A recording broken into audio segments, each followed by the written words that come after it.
चल हाँ चल। हेलो यीशु सहाय, प्रेज द लॉर्ड, जय मसीह की, जय यीशु, शालोम। प्रभु की शांति निरंतर आपके साथ रहे। परमेश्वर पिता का धन्यवाद हो आज के इस दिन के लिए कि मैं फिर से परमेश्वर के जीवित वचन को आपके पास लेकर के आ पाता हूँ। और आज का जो मैंने विषय चुना है वो है वचन की सामर्थ, पावर ऑफ वर्ड, वचन की सामर्थ। और इसके लिए जो मैंने वचन लिया है वो है यूहन्ना रचित सुसमाचार अध्याय संख्या 1 पद संख्या 1। वचन जो है वो हमको किस प्रकार से सामर्थ देता है, वचन जो है वो किस प्रकार से हमको और आपको निराशाओं में आशा देता है। वचन जो है वो मारता भी है और वचन जिलाता भी है। वचन जो है जब हम अपने दुख और तकलीफ में होते हैं तो यही वचन जो है हमको उस दुख और तकलीफ से निकालता है। वचन जो है वो इतना पावरफुल, इतना ताकतवर, इतना सामर्थी है कि वो हालात और परिस्थिति को बदल सकता है। तो आइए आज के इस दिन में हम वचन की सामर्थ को समझने और सीखने का प्रयास करें। यूहन्ना रचित सुसमाचार अध्याय संख्या 1 पद संख्या 1 यहाँ इस प्रकार लिखा है कि आदि में वचन था और वचन परमेश्वर के साथ था और वचन परमेश्वर था। यही आदि में परमेश्वर के साथ था और सब कुछ उसी के द्वारा उत्पन्न हुआ, और जो कुछ उत्पन्न हुआ उसमें से कोई भी वस्तु उसके बिना उत्पन्न नहीं हुई। इससे पहले वाले जो वीडियो था उसमें मैंने क्रिएटर, रचयिता के बारे में बताया कि किस प्रकार से परमेश्वर ने इस पूरे जहान को, इस पूरे दुनिया को बनाया। टाइम, स्पेस और मैटर के द्वारा से मैंने इसको समझाने का प्रयास किया। लेकिन आज हम सीखेंगे कि किस प्रकार से परमेश्वर का जो वचन है वो हमारे और आपके जीवन में किस प्रकार से सामर्थ के रूप में काम करता है। यूहन्ना इस बात को लिखने का प्रयास करता है कि आदि में वचन था। यूहन्ना जो कि एक बहुत ही, उस समय अगर हम देखा जाए तो बहुत ही पढ़ा लिखा व्यक्ति था, क्योंकि उसने यूहन्ना रचित सुसमाचार को इतना फिलोसॉफिकल स्टाइल में लिखा है। और ये जो शब्द है वचन जो इस्तेमाल किया गया उसके लिए जो शब्द है वो है लोगोस। लोगोस शब्द का इस्तेमाल स्पेशली यूहन्ना ने ही किया पूरे बाइबल में। और ये वचन किस प्रकार से प्रभावी हुआ इसको हम समझने का प्रयास करेंगे। बाइबल बताती है कि उत्पत्ति अध्याय संख्या 1 उसके 3 में कि परमेश्वर ने कहा और उजियाला हो गया। परमेश्वर ने कहा और सारी सृष्टि बनना आरंभ हो गया। परमेश्वर ने कहा और हो गया। परमेश्वर कहता है और हो जाता है। परमेश्वर बोलता है और हो जाता है। पूरे सृष्टि की रचना परमेश्वर ने अपने शब्द से की। उसने सिर्फ कहा और हो गया। उसने कहा और हो गया। बाइबल बताती है कि उसके बाद निरंतर परमेश्वर अपने वचनों के द्वारा से अपने नबियों से बातचीत करता था, अपने दासों से, अपने जो उनके भविष्यवक्ता थे उस समय के, उन सभी से बातचीत करता था। जैसे कि हम एग्जाम्पल ले सकते हैं कि परमेश्वर का वचन आमोस के पास पहुंचा, परमेश्वर का वचन यशायाह भविष्यवक्ता के पास पहुंचा, परमेश्वर का वचन योना के पास पहुंचा, परमेश्वर का वचन दानियल के पास पहुंचा, परमेश्वर का वचन होशे नबी के पास पहुंचा। मतलब कहने का मतलब कि परमेश्वर का वचन निरंतर उनके दासों और उनके लोगों तक पहुंचता था। वही वचन जो आदि में था, वही वचन निरंतर उनके लोगों तक पहुंचता था और उनके जो दास थे, उनके जो सेवक थे, वो परमेश्वर के वचन को सुन करके अपने लोगों तक पहुंचाने का प्रयास करते थे।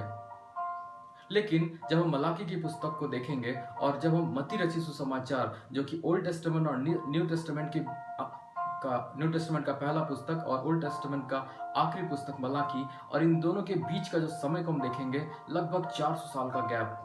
400 साल तक परमेश्वर ना तो कुछ बोला और ना इसके बारे में हम पाते हैं।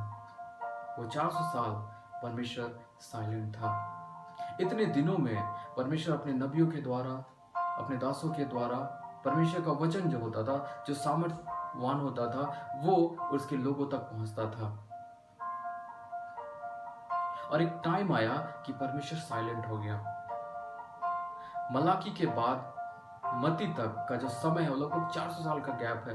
और इस गैप में परमेश्वर ना तो अपने लोगों से बातचीत किया और ना तो हम इसके विषय में पाते हैं, लेकिन ये समय था कि परमेश्वर प्लान कर रहा था।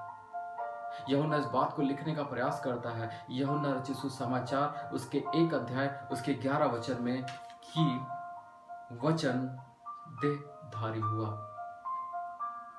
वचन देहधारी हुआ।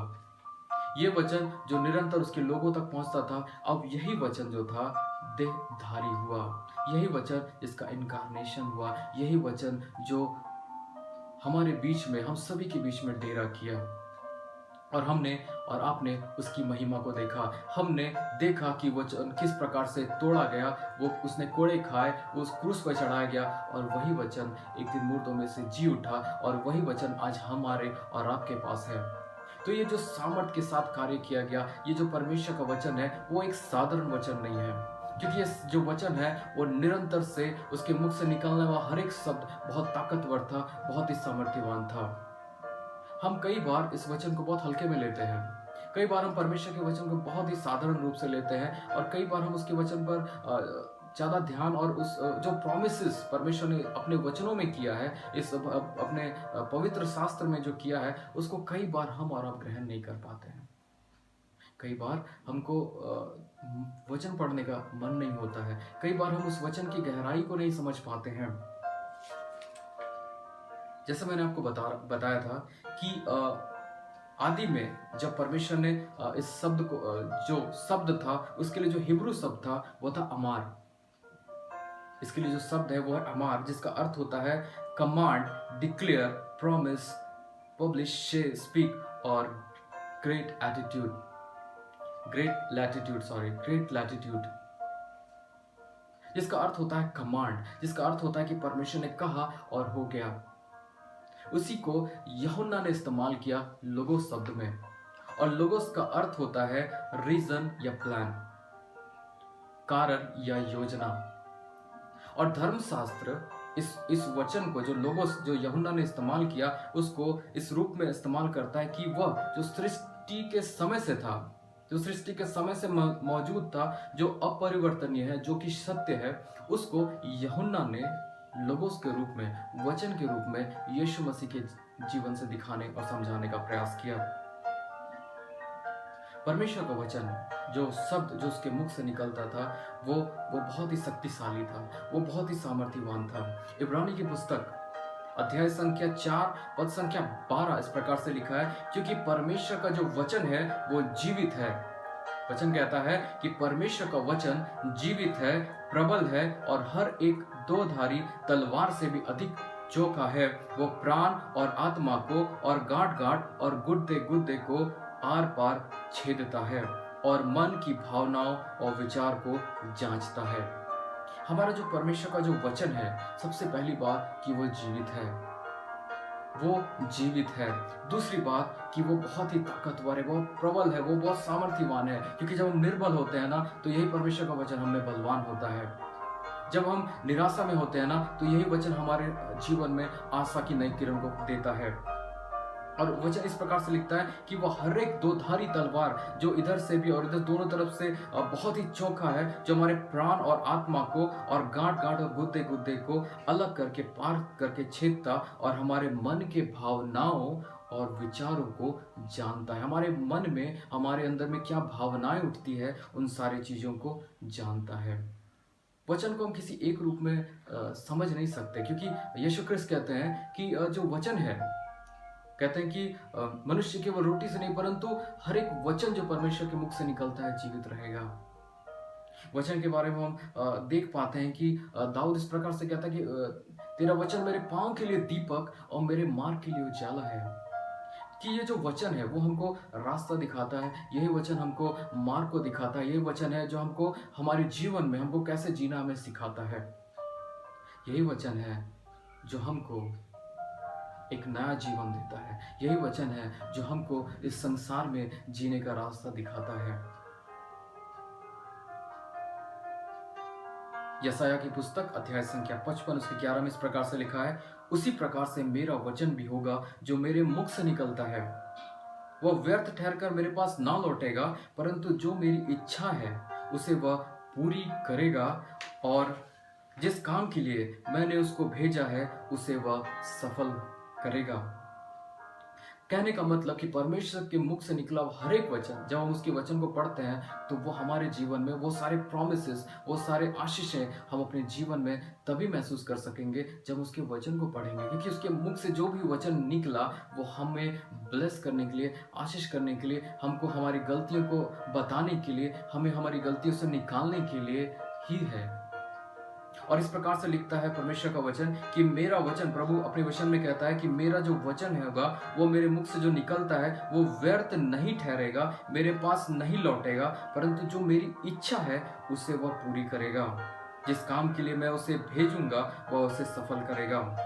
उसी प्रकार से यिर्मयाह भी इस बात को कहता है 23 में कि यह वाणी है, क्या मेरा वचन आग का सा नहीं, क्या वह मेरे एक हथौड़े नहीं जो पत्थर को फाड़ डाले। परमेश्वर का वचन आग के रूप में है, परमेश्वर का वचन हथौड़े के रूप में है जो चट्टानों को तोड़ दे।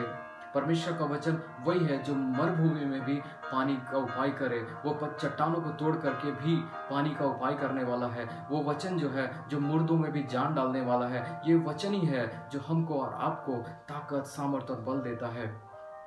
मैं आपको बाइबल से 2 व्यक्तियों के विषय में बताना चाहूंगा आज के दिन में कि किस प्रकार से वचन कार्य करता है। एक बार की बात है, पुराने नियम में एक घटना है, दूसरा राजा की पुस्तक अध्याय संख्या 7,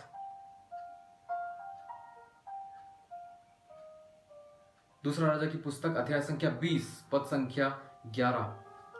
दूसरा राजा अध्याय संख्या 20 पद संख्या 11। वहां पर एक घटना है कि इजराइल का एक राजा था जिसका नाम था राजा हिजकिय्याह। बाइबल बताती है कि एक समय आया कि वो बीमार पड़ गया, और परमेश्वर का वचन जो है इस प्रकार से लिखता है वहां पे कि परमेश्वर का वचन यशायाह के पास पहुंचा कि तुम जाओ और राजा हिजकिय्याह को कहना कि तू निश्चय मर जाएगा, आने वाले दिन में तू अपने जीवन को खत्म हो जाएगा, तू मर जाएगा। और जब ये बात परमेश्वर के दास ने उस राजा को कहा तो बाइबल बताती है कि जो राजा हिजकिय्याह था ना, वो दीवार की ओर अपना सिर को किया और प्रभु को कहा, प्रभु निरंतर मैं आपके साथ चला, प्रभु निरंतर मेरा जीवन आपके साथ रहा, प्रभु आपने जो कहा, जैसा कहा मैंने किया पिता।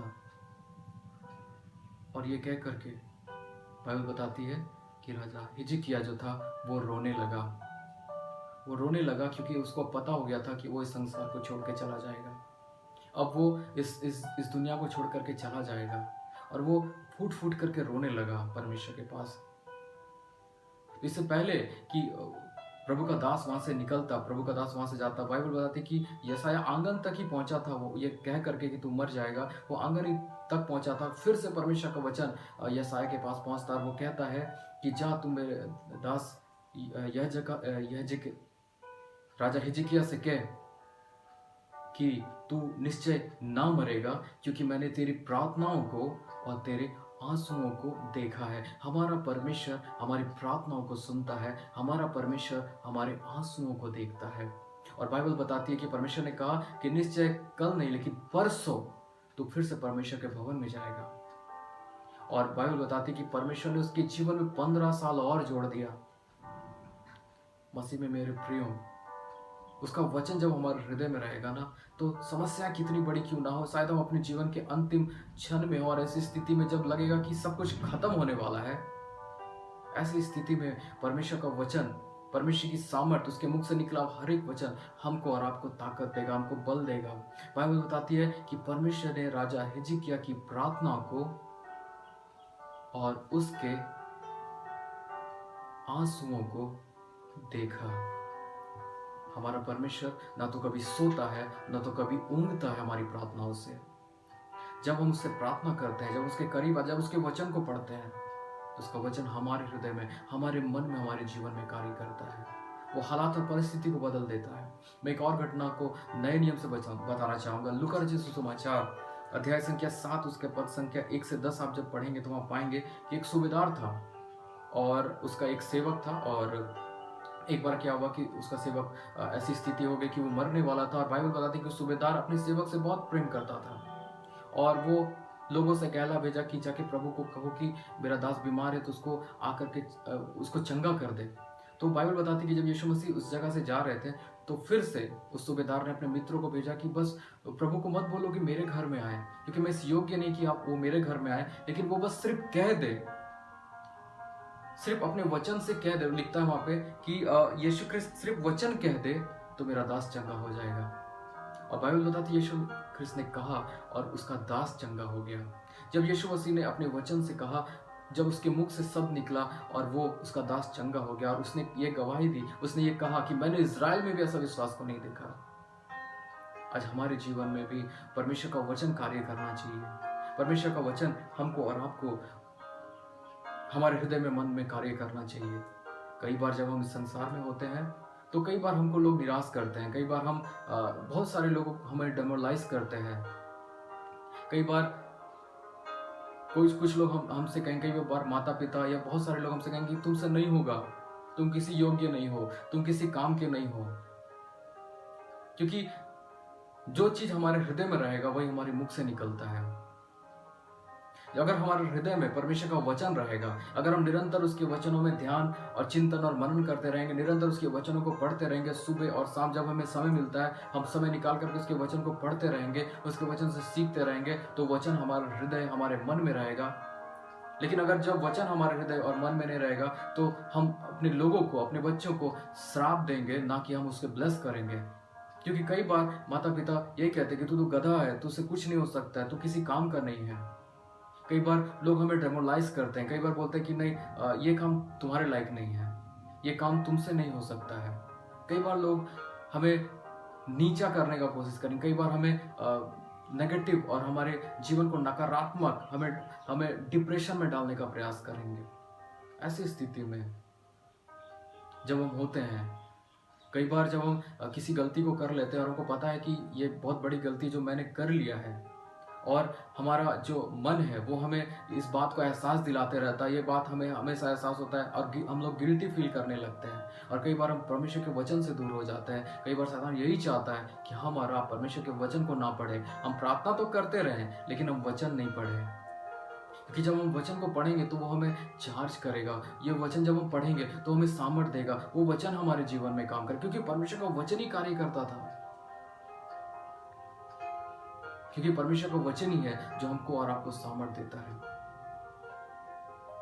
क्योंकि परमेश्वर का वचन हमें कभी भी नहीं चाहता कि वो हम निराश में जीवन जिए, क्योंकि परमेश्वर का वचन कहता है कि जो तुम में है वो बड़ा है जो इस संसार में। परमेश्वर का वचन हमसे कहता है कि हम में जो है वो बड़ा है जो इस संसार में है, संसार की बुराइयों में, संसार के अंधकार की शक्तियों में, लेकिन हमारे अंदर जो है वो उन सारी चीजों से बड़ा है, वो ज्यादा सामर्थ्यवान है, क्योंकि परमेश्वर का वचन हमारे हृदय, हमारे मन में है। जब उसके वचन को पढ़ेंगे हम चार्ज होंगे, क्योंकि एक वचन जो बहुत हमें सिखाता है, फिलिपी उसके 4 उसके 13 में इस प्रकार से लिखा कि जो मुझे सामर्थ देता है उससे मैं सब कुछ कर सकता हूँ।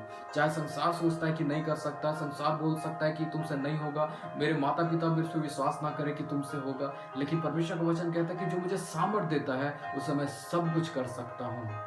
उसका वचन जब हमारे हृदय में होगा, जब हम उसके वचन को क्लेम करेंगे, जब हम कहेंगे कि प्रभु तेरे वचन से हो सकता है, प्रभु तूने लिखा है कि मैं एक ब्लेसिंग जीवन जीऊंगा, तूने लिखा है कि मैं तू मेरे साथ रहेगा, मेरे आने और जाने में तू मेरे साथ रहेगा। इस महामारी में, जबकि पूरा विश्व कोरोना वायरस से परेशान है, प्रभु ऐसी महामारी में तू मेरे परिवार की रक्षा करेगा, मेरे घर की रक्षा करेगा, मेरे आने और जाने में तू रक्षा करेगा। तो अवश्य जब हम उसके वचन में रहेंगे, उसके वचन में बने रहेंगे, तो वो हमें ताकत देगा, वो हमें सामर्थ देगा। हम उसके वचन को किसी एक चीज में सीमित नहीं कर सकते, लेकिन उसका वचन जो है वो निरंतर हमारे पूरे जीवन में, हमारे दिनचर्या में हमें बना रहता है, और वो हमें ताकत देता है, वो हमें सामर्थ देता है। दाऊद इस बात को कहता है भजन संहिता 119 उसके 11 में कि मैंने तेरे वचन को अपने हृदय में रख छोड़ा है कि तेरे विरुद्ध पाप ना करूं। मैंने तेरे वचन को अपने हृदय में रख छोड़ा है कि मैं तेरे विरुद्ध पाप ना करूं। कई बार जब हम कुछ ऐसे ऐसे मूवीज़ को या कुछ ऐसे गलत कुछ ऐसे सीन्स को देख लेते हैं जो हमारे हृदय और मन में काम करते रहता है। हमें जब भी हम कुछ करने जाएंगे, जब वचन पढ़ने जाएंगे, तो वो वही सीन सब वो बुरा सीन्स जो हम मूवी में कभी देखे हो वो हमारे हृदय मन में भी आने लगता है। और कई बार हम वचन से भटक जाते हैं। कई बार हम बाइबल तो पढ़ते हैं लेकिन वो समझ में नहीं आता है। ये क्यों होता है? क्योंकि हमारे हृदय में, हमारे मन में परमेश्वर के वचन से ज़्यादा संसार की बातें भर जाती है, निराशाएं भर जाती है, वो सारी बुराइयां भर जाती है, जिसकी वजह से हमारे मुख से भी लोगों के लिए आशीष की बातें नहीं निकलती। लोगों को हम मोटिवेट नहीं करते, लोगों को हम नहीं कहते कि हाँ तुम कर सकते हो। हम किसी को नहीं कहते। कई बार एक भाई एक दूसरे भाई को भी नहीं कहता कि नहीं तुम कर सकते हो। कई बार ये सारी चीज़ें हमारे जीवन में होती है। ये तभी दूर हो सकता है जब परमेश्वर का वचन हमारे हृदय में होगा। जब परमेश्वर का वचन हमारे हृदय में होगा तो हमारे मुख से भी वही वचन निकलेगा, वही आशीष की बातें निकलेगी, वही अनुग्रह की बातें निकलेगी, वही प्रेम की बातें निकलेगी। और हमारे मुख में परमेश्वर ने वो सामर्थ्य दिया, वो ताकत दिया है ना कि हम प्रभु के नाम से कुछ भी कर सकते हैं। हम चाहे तो हम लोगों को चंगा कर सकते हैं, हम लोगों के लिए प्रार्थना कर सकते हैं, हम लोगों के साथ संगति कर सकते हैं। अगर हम अच्छे लीडर बनना चाहते हैं, अगर हम सचमुच में प्रभु के लिए काम करना चाहते हैं, तो हमको जरूरी कि सबसे पहला कि हम प्रभु के वचन को पढ़ें, प्रभु के वचन के साथ जीवन बिताएं, प्रभु के साथ उठना और बैठना और चलना फिरना आरंभ कर दें। परमेश्वर का आत्मा हमारे जीवन में कार्य करेगा, उसका वचन हमारे जीवन में काम करेगा और हम जैसे हैं वैसे नहीं रहेंगे, लेकिन परंतु हम बदल जाएंगे। उसका वचन जितना हमारे हृदय में रहेगा, हमारे मन में रहेगा, हमारा जीवन भी उसी प्रकार का हो जाएगा। ये कठिन नहीं है, वचन के साथ जीना कठिन नहीं है, ये बहुत आसान है। और इसके लिए कुछ बहुत नियम कानून की आवश्यकता नहीं है। ये इसके लिए बस जरूरी है कि हम और आप उसके करीब आ जाए, उसके करीब, उसके पास बैठने की आदत डाल दे, उसके वचन को पढ़ने का आदत डाल दे। और देखिए उसके बाद परमेश्वर हमको कहाँ से कहाँ ले जाता है, क्योंकि वो हमको कभी नहीं छोड़ता है। वो जिस तरह माँ अपने बच्चों को संभालती है, हमारा परमेश्वर भी हमें संभालता है। अपने वचन के द्वारा हमें ताकत देता है, हमारी निर्बलता में वो हमें सामर्थ्य देता है। जब हम निर्बल होते हैं तो वो बलवान होता है, वो हमें ताकत देता है, बल देता है, वो हमें कभी नहीं छोड़ता है। भले हमारा समाज हमें ना समझे, हमारा घर परिवार ना समझे, लेकिन हमारा परमेश्वर हमें समझता है, वो हमसे प्यार करता है। वो तो ना तो हमें कभी छोड़ेगा और ना तो कभी त्यागेगा और ना तो कभी हमें धोखा देगा, क्योंकि उसने अपने वचन में कहा है, और जो अपने वचन में उसने कहा है वो पूरा होकर के रहेगा। इसलिए जरूरी है कि हम निरंतर उसके वचन की सामर्थ्य को समझें, उसके वचन की ताकत को समझें और उसके वचन में निरंतर बने रहें। आइए हम अपनी आंखों को बंद करें, प्रार्थना करें।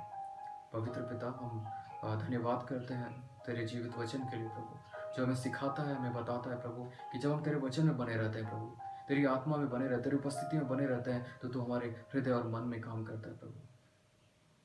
तेरे वचन हमारे हृदय में कार्य करने पाए प्रभु। तेरे वचन को पढ़ने के लिए हमें बुद्धि और ज्ञान दे प्रभु, उसको समझने के लिए प्रभु हमें ताकत दीजिए, ताकि हम तेरे वचन की गहराइयों को समझ सकें, तेरे उस कमांड को हम समझ सके प्रभु। उन सारी बुराइयों को जो हमारे हृदय में, उस बुराइयों को प्रभु निकाल करके दूर कर, और तेरा वचन हमारे हृदय में बसने पाए, ताकि तेरे विरुद्ध में हम कभी भी पाप ना करें प्रभु, तेरे विरुद्ध में कभी हम गलती ना करें, लेकिन तेरे वचन को लेकर के आगे बढ़ने वाले हो सके प्रभु। जो मेरे साथ जुड़े हैं प्रभु, जो इस वचन को सुनते हैं पिता, उसे मैं यीशु के नाम से ब्लेस करता हूँ, आशीष करता हूँ प्रभु। और मैं प्रार्थना करता हूँ सभी के लिए प्रभु कि आप उन्हें आशीष करें, ब्लेस करें, ताकि वो तेरे वचन की गहराइयों में पिता परमेश्वर तुझको ढूंढने वाले हो सके, तुझको खोजने वाले हो सके, क्योंकि तेरा वचन पिता हमें ताकत देता है, हमें बल देता है, हमें संभालता है प्रभु, हमारी निराशाओं में प्रभु हमें आशा देता है प्रभु जी। पिता, सारे लोगों को प्रभु आपकी पवित्र हाथों में सौंपते हैं। धन्यवाद के साथ प्रार्थना यीशु मसीह के नाम से मांगते हैं, आमीन। धन्यवाद मेरे साथ जुड़ने के लिए और प्रभु के वचन में सुनने के लिए। प्रभु आप सभी को बहुत आयत की आशीष दे। धन्यवाद।